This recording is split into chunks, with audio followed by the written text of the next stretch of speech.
Hello everyone and welcome back to another video from Finance and Crypto Guide. In this video, I'm going to show you how to change your name on the OKX application. So let's get started right away.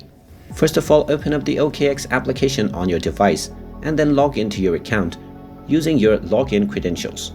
Now once you have logged in, you will be taken into this homepage from which, in order to change your name, simply tap on the menu icon at the top left corner, and from this page, tap on your user ID. Now from this page, you will see various different options within the profile menu. If you scroll down, you will see the option for nickname, which you can tap on to change it.